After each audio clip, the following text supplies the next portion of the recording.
श्रीमद् भगवत गीता के 6ठे अध्याय का महात्म्य। श्री भगवान कहते हैं, सुमुखी, अब मैं 6ठे अध्याय का महात्म्य बतलाता हूँ, जिसे सुनने वाले मनुष्य के लिए मुक्ति कर तलगत हो जाती है।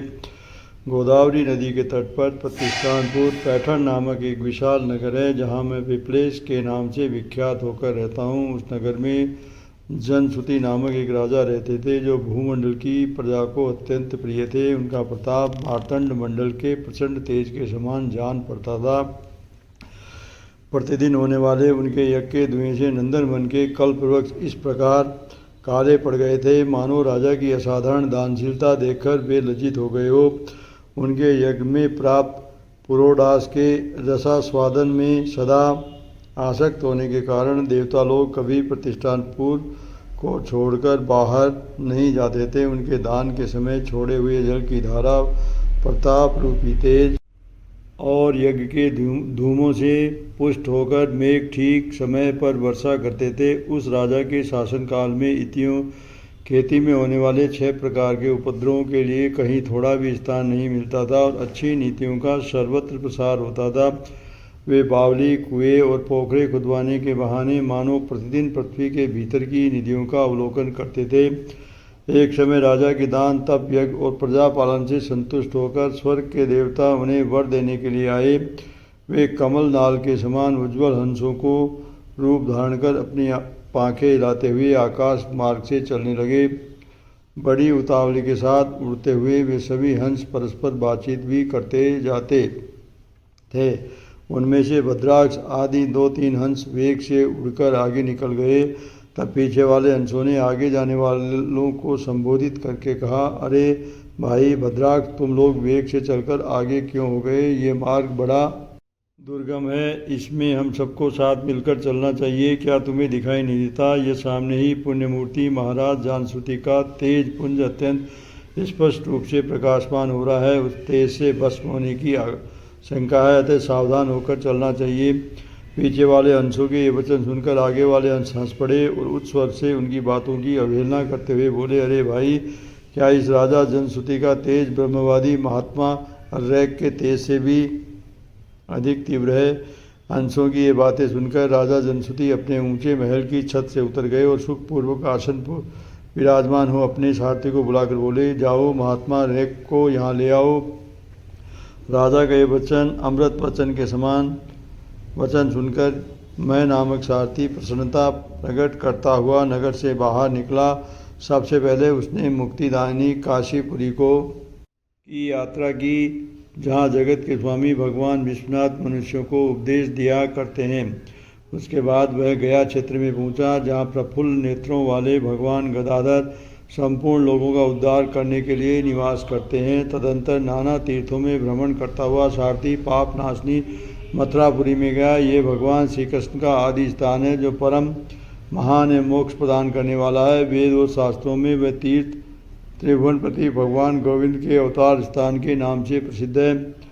नाना देवता और ब्रह्मर्षि उसका सेवन करते हैं। मथुरा नगर कालिंदी यमुना के किनारे शोभा पाता है। उसकी आकृति अर्धचंद्र के समान प्रतीत होती है। वह सब तीर्थों के निवास से परिपूर्ण है, परम आनंद प्रदान करने के कारण सुंदर प्रतीत होता है। गोवर्धन पर्वत के होने से मथुरा मंडल की शोभा और भी बढ़ गई है। वह पवित्र वृक्षों और लताओं से आवृत है। उसमें 12 वन है। वह परम पुण्यमय तथा सबको विश्राम देने वाले श्रुतियों के सारभूत भगवान श्री कृष्ण की आधार भूमि है।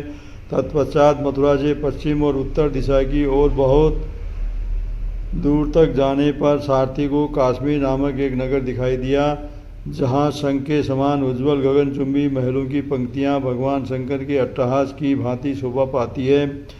जहाँ ब्राह्मणों के शास्त्रीय आलय सुनकर मूक मनुष्य भी सुंदर वाणी और पदों का उच्चारण करते हुए देवताओं के समान हो जाते हैं। जहाँ निरंतर होने वाले यज्ञ धूम से व्याप्त होने के कारण आकाश मंडल मेघों से धुलते रहने पर भी अपनी कालिमा नहीं छोड़ता।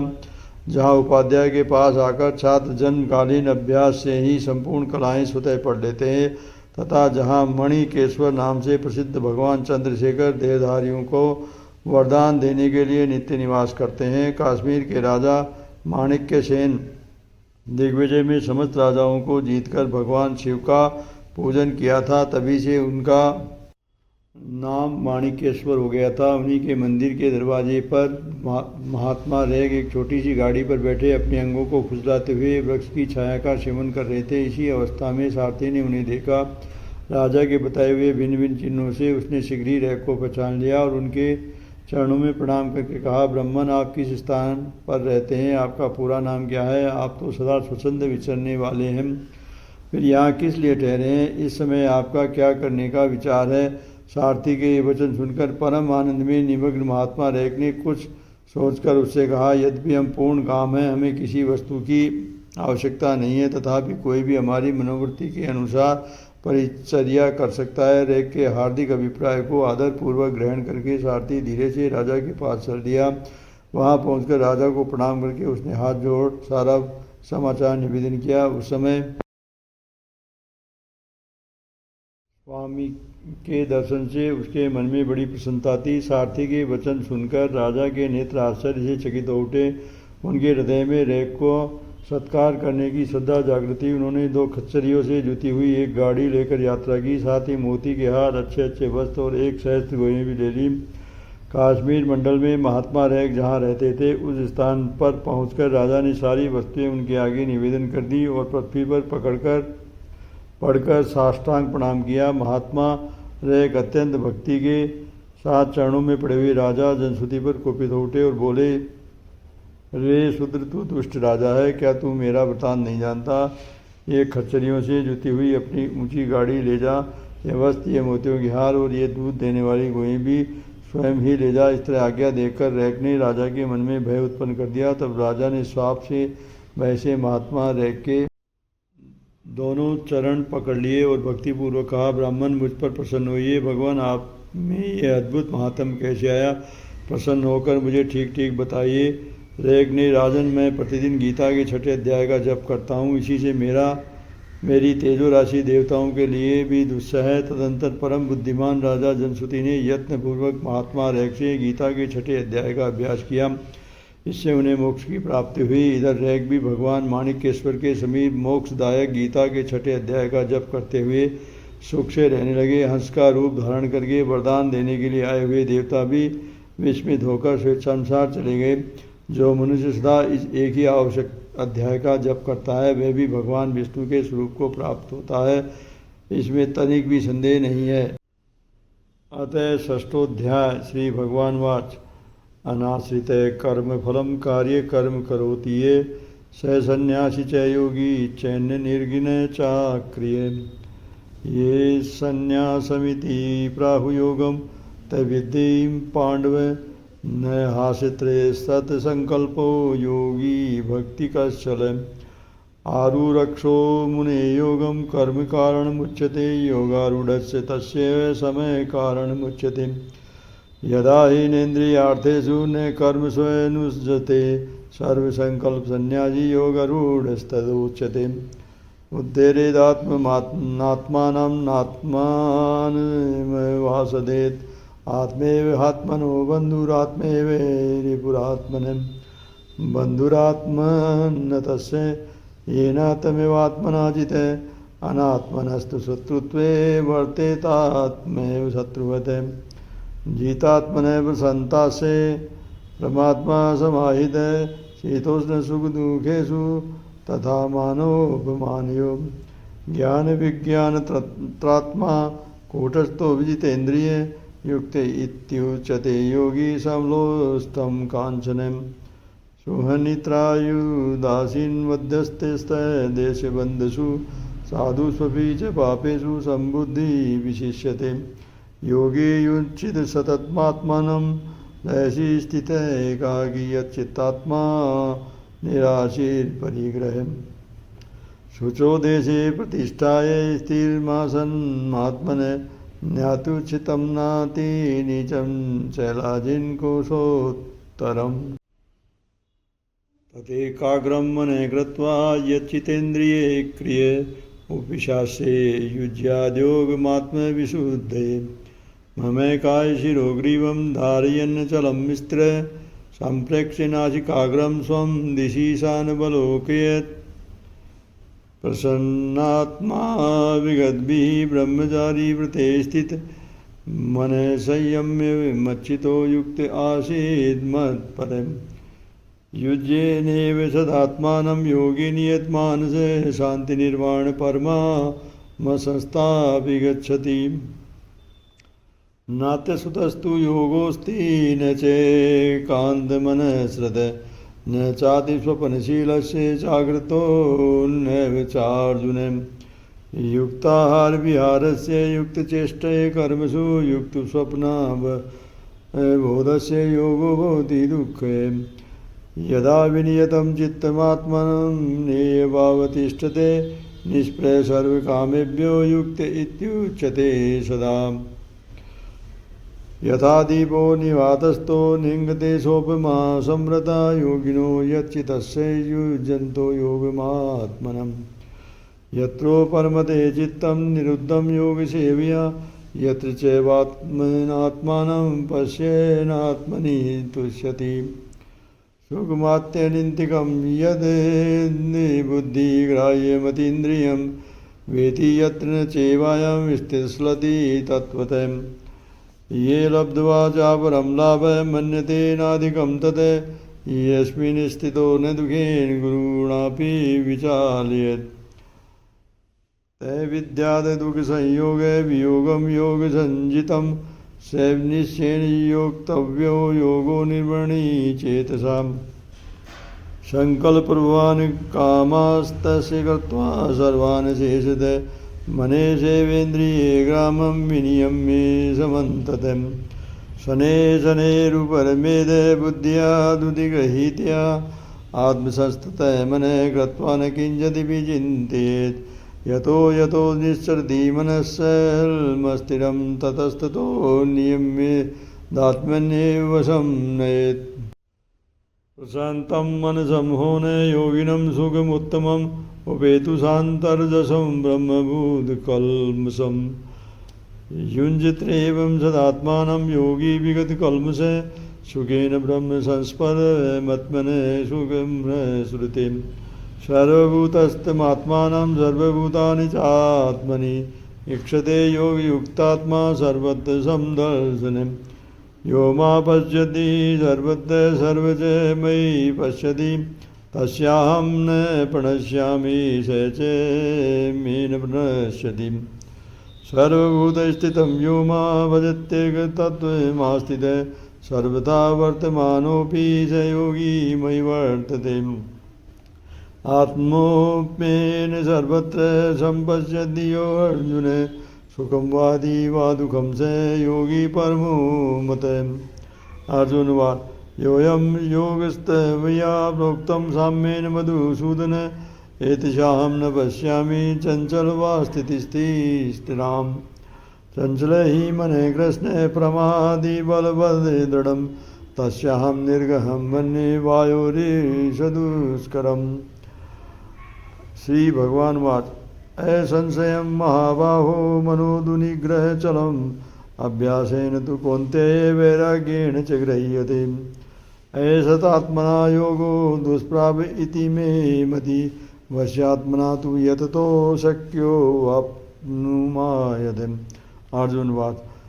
अयति सदयोपितो योगो चलितमानस अप्राप्य योग संसिदयिगा गतिग्रस्त गच्छति कच्चित्रो भयविभ्रष्टसि छन्ना भ्रमीय नश्यति अप्रतिष्ठो महाभावो विमूढो ब्रह्मणपति मे संशयं कृष्ण चेतुर्मयस्य शेषते त्वदन्य संशयासस्य चेता न उपपद्यते श्री भगवान वाच पार्थ नैवेहिम्ना पुत्र विनाश तस्य विद्यते न हि कल्याण कश्चिद् दुर्गति ताद् गच्छति प्राप्त पुण्यकृतां लोकानुषित्वा शाश्वती समा शुचिना श्रीमता गेहे योगभ्रष्टाभिजायते अथवा योगिनामेव कुले भवति धीमतां यदिदं दुर्लभतरं लोके जन्म यदीदृशम् तत्र ते बुद्धिसंयोगं लभते पार्वदेहिकं वतते च ततो भुवे संसिदो गुरुनन्दन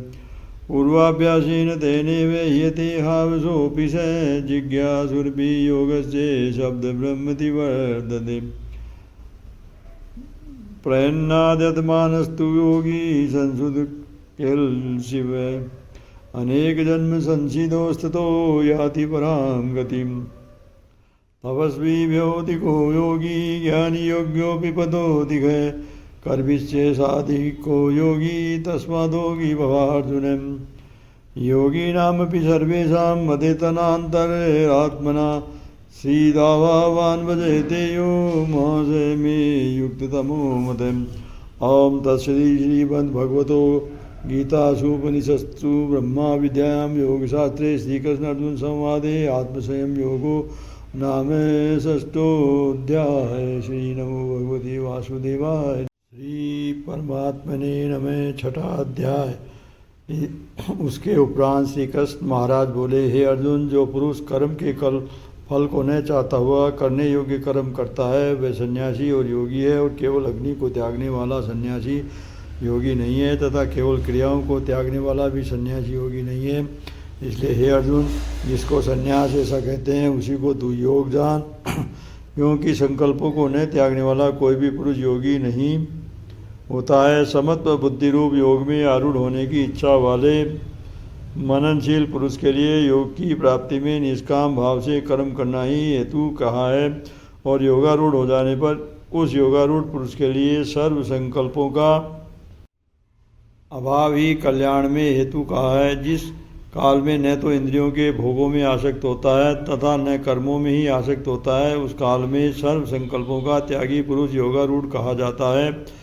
वह योगारूढ़ता कल्याण में हेतु कही है। इसलिए मनुष्य को चाहिए कि अपने द्वारा अपना संसार समुद्र से उद्धार करे और अपने आत्मा को अधोगति में न पहुँचाए, क्योंकि वह जीवात्मा आप ही तो अपना मित्र है और आप ही अपना शत्रु है, अर्थात और कोई दूसरा शत्रु या मित्र नहीं है। उस जीवात्मा का तो वह आप ही मित्र है, और जिस जीवात्मा का मन और इंद्रियों सहित शरीर जीता हुआ और जिसके द्वारा मन और इंद्रियों सहित शरीर नहीं जीता गया है, उसका वह आप ही शत्रु के सदृश शत्रुता में बरतता है। ये अर्जुन, सर्दी गर्मी और सुख दुख दारी आदिकों में तथा मन और अपमान में जिसके अंतःकरण की वृत्तियाँ अच्छी प्रकार शांत है अर्थात विकार रहित है, ऐसे स्वाधीन आत्मा वाले पुरुष के ज्ञान में सच्चिदानंद घन परमात्मा सम्यक प्रकार से स्थित है, अर्थात उसके ज्ञान में परमात्मा के सिवा अन्य कुछ है ही नहीं। ज्ञान विज्ञान में तृप्त है अंतःकरण जिसका तथा विकार रहित है, स्थिति जिसकी और अच्छी प्रकार जीती हुई है, इंद्रियां जिसकी और समान है मिट्टी पत्थर और सुवर्ण जिसके वह योगी युक्त अर्थात भगवत की प्राप्ति वाला है, ऐसे कहा जाता है। जो पुरुष सुहृद मित्र वैरी उदासीन मध्यस्थ द्वेषी और बंधुगणों में तथा धर्मात्माओं में और पापियों में भी समान भाव वाला है, वह अति श्रेष्ठ है। इसलिए उचित है कि जिसका मन और इंद्रियों सहित शरीर जीता हुआ है, ऐसा वासना रहित और संग्रह रहित योगी अकेला ही एकांत स्थान में स्थित हुआ निरंतर आत्मा को परमेश्वर के ध्यान में लगावे। शुद्ध भूमि में कुशा मृगशाला और वस्त्र है, और परोपरि जिसके ऐसे अपने आसन को न अति ऊंचा और न अति नीचा स्थित स्थापन कर सके, और उस आसन पर बैठकर तथा मन को एकाग्र करके चित्र और इंद्रियों की क्रियाओं को वश में किया हुआ अंतःकरण की शुद्धि के लिए योग का अभ्यास करे। उसकी विधि इसी प्रकार है कि काया सिर और ग्रीवा को समान और अचल धारण किए हुए दृढ़ होकर अपनी नासिका के अग्रभाग को देखकर अन्य दिशाओं को न देखता हुआ और ब्रह्मचार्य के व्रत में स्थित रहता हुआ भय रहित तथा अच्छी प्रकार शांत अंतःकरण वाला और सावधान होकर मन को वश में करके मेरे में लगे हुए चित्त वाला और मेरे परायण व स्थित होवे। इस प्रकार आत्मा को निरंतर परमेश्वर के स्वरूप में लगाता हुआ स्वाधीन मन वाला योगी मेरे में स्थित रूप परमानंद पराकाष्ठा वाली शांति को प्राप्त होता है। परंतु हे अर्जुन, यह योग न तो बहुत खाने वालों का सिद्ध होता है और न बिल्कुल न खाने वालों का तथा न अति सहन करने के स्वभाव वाले का और न अत्यंत जागने वाले का ही सिद्ध होता है। वह दुखों का नाश करने वाला योग तो यथा योग्य आहार और विहार करने वाले का तथा कर्मों में यथा योग्य चेष्टा करने वालों का तथा यथा योग्य सहन करने तथा जागने वालों का ही सिद्ध होता है। इस प्रकार योग के अभ्यास से अत्यंत वश में किया हुआ चित्त जिस काल में परमात्मा में ही भली प्रकार स्थित हो जाता है, उस काल में संपूर्ण कामनाओं से स्पर्शा रहित हुआ पुरुष योगयुक्त ऐसा कहा जाता है। जिस प्रकार वायु रहित स्थान में स्थित दीपक चलायमान नहीं होता है, वैसे ही उपमा परमात्मा के ध्यान में लगे हुए योगी के जीते हुए चित्त की कही गई है। ये अर्जुन, जिस अवस्था में योग के अभ्यास से निरुद्ध हुआ चित्त उपराम हो जाता है और जिस अवस्था में परमेश्वर के ध्यान से शुद्ध हुई सूक्ष्म बुद्धि द्वारा परमात्मा को साक्षात करता हुआ सच्चिदानंद घन परमात्मा में ही संतुष्ट होता है तथा इंद्रियों से अतीत केवल शुद्ध हुई सूक्ष्म बुद्धि द्वारा ग्रहण करने योग्य जो अत्यंत आनंद है, उसको जिस अवस्था में अनुभव करता है और जिस अवस्था में स्थित वह यह योगी भगवत स्वरूप नहीं चलायमान होता है और परमेश्वर की प्राप्ति रूप जिस लाभ को प्राप्त होकर उससे अधिक दूसरा कुछ भी लाभ नहीं मानता और भगवत प्राप्ति रूप जिस अवस्था में स्थित हुआ योगी बड़े भारी दुख से भी चलायमान नहीं होता है, जो दुख रूप संसार के संयोग से रहित है तथा जिसका नाम योग है, उसको जानना चाहिए। वह योग न उकताए हुए चित्त से अर्थात तत्पर हुए चित्त से निश्चय पूर्वक करना कर्तव्य है।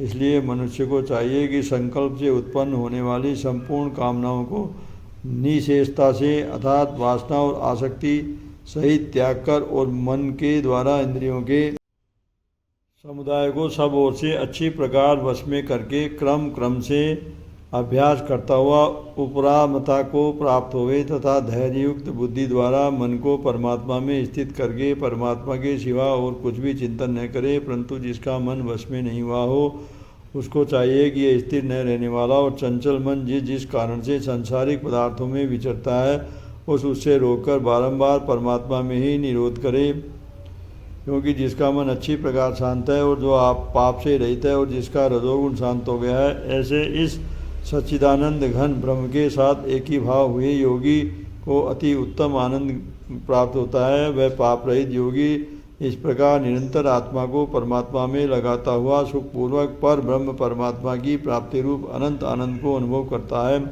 हे अर्जुन, सर्वव्यापी अनंत चेतन में एक ही भाव से स्थित रूप योग से युक्त हुए आत्मा वाला तथा सब में समभाव से देखने वाला योगी आत्मा को संपूर्ण भूतों में बर्फ में जल के सदृश व्यापक देखता है और संपूर्ण भूतों को आत्मा में देखता है। अर्थात जैसे स्वप्न से जगा हुआ पुरुष स्वप्न के संसार को अपने अंतर्गत संकल्प के आधार देखता है, वैसे ही वह पुरुष संपूर्ण भूतों को अपने सर्वव्यापी अनंत चेतन आत्मा के अंतर्गत संकल्प के आधार देखता है। जो पुरुष संपूर्ण भूतों में सबके आत्मरूप मुझ वासुदेव को ही व्यापक देखता है और संपूर्ण भूतों को मुझ वासुदेव के अंतर्गत देखता है, उनके लिए मैं अदृश्य नहीं होता और वह मेरे लिए अदृश्य नहीं होता है, क्योंकि वह मेरे में एक ही भाव से स्थित है। इस प्रकार जो पुरुष एक ही भाव में स्थित हो वह संपूर्ण भूतों में आत्मरूप से स्थित मुझ सच्चिदानंद घन वासुदेव को भजता है। वह योगी सब प्रकार से बरतता हुआ भी मेरे में ही बढ़ता हूँ, क्योंकि उसके अनुभव में मेरे सिवा अन्य कुछ है ही नहीं। हे अर्जुन, जो योगी अपनी सादृश्यता से संपूर्ण भूतों में सम देखता है और सुख अथवा दुख को भी सब में सब देखता है, वह योगी परम श्रेष्ठ माना गया है। इस प्रकार भगवान के वाक्यों को सुनकर अर्जुन बोले, हे मधुसूदन, जो ये ध्यान योग आपने समत्व भाव से कहा है, इसकी मैं मन के चंचल होने से बहुत काल तक ठहरने वाली स्थिति को नहीं देखता हूँ, क्योंकि हे कृष्ण, ये मन बड़ा चंचल और प्रमथन है, स्वभाव वाला है तथा बड़ा दृढ़ और बलवान है, इसलिए उसको वश में करना मैं वायु की भांति अति दुष्कर मानता हूँ। इस प्रकार अर्जुन के पूछने पर श्री कृष्ण भगवान बोले, हे महाबाहु, निसंदेह मन चंचल और कठिनता से वश में होने वाला है, परंतु हे कुंतीपुर अर्जुन, अभ्यास अर्थात स्थिति के लिए बारंबार यत्न करने से और वैराग्य से वश में होता है, इसलिए इसको अवश्य वश में करना चाहिए, क्योंकि मन को वश में न करने वाले पुरुष द्वारा योग दुष्प्राप्य है, अर्थात प्राप्त होना कठिन है, और स्वाधीन मन वाले प्रयत्नशील पुरुष द्वारा साधन करने से प्राप्त होना सहज है, ये मेरा मत है। इस पर अर्जुन बोले, हे कृष्ण, योग से चलायमान हो गया है मन जिसका ऐसा स्थिर यत्न वाला श्रद्धायुक्त पुरुष योग की सिद्धि को अर्थात भगवत साक्षात्कारकर्ता को न प्राप्त होकर किस गति को प्राप्त होता है? हे महाबाहो, क्या ये भगवत प्राप्ति के मार्ग में मोहित हुआ? आश्रय रहित पुरुष छिन्न भिन्न बादल की भांति दोनों ओर से अर्थात भगवत प्राप्ति और सांसारिक भोगों से भ्रष्ट हुआ नष्ट तो नहीं हो जाता। हे कृष्ण, मेरे इस संशय को संपूर्णता से छेदन करने के लिए आप ही योग्य हैं, क्योंकि आपके सिवा दूसरा इस संशय को छेदन करने वाला मिलना संभव नहीं है। इस प्रकार अर्जुन के पूछने पर श्री कृष्ण भगवान बोले, हे पार्थ, उस पुरुष का न तो इस लोक में और न परलोक में ही नाश होता है, क्योंकि हे प्यारे, कोई भी शुभ कर्म करने वाला अर्थात भगवत अर्थ कर्म करने वाला दुर्गति को नहीं प्राप्त होता, किंतु वह योग भ्रष्ट पुरुष पुण्यवानों के लोकों का अर्थात स्वर्गाधिक उत्तम लोकों का प्राप्त होकर उनमें बहुत वर्षों तक वास करके शुद्ध आचरण वाले श्रीमान पुरुषों के घर में जन्म लेता है, अथवा वैराग्यवान पुरुष उन लोकों में न जाकर ज्ञानवान योगियों के कुल में जन्म लेता है। परंतु इस प्रकार जो ये जन्म है, जो संसार में निसंदेह अति दुर्लभ है, वह पुरुष वहाँ उस जहरीले शरीर में साधन किए हुए बुद्धि के संयोग को अर्थात समत्व बुद्धि योग के संसारों को अनायास ही प्राप्त हो जाता है। और हे कुरुनंदन, उसके प्रभाव से फिर अच्छी प्रकार भगवत प्राप्ति के निमित्त यत्न करता है।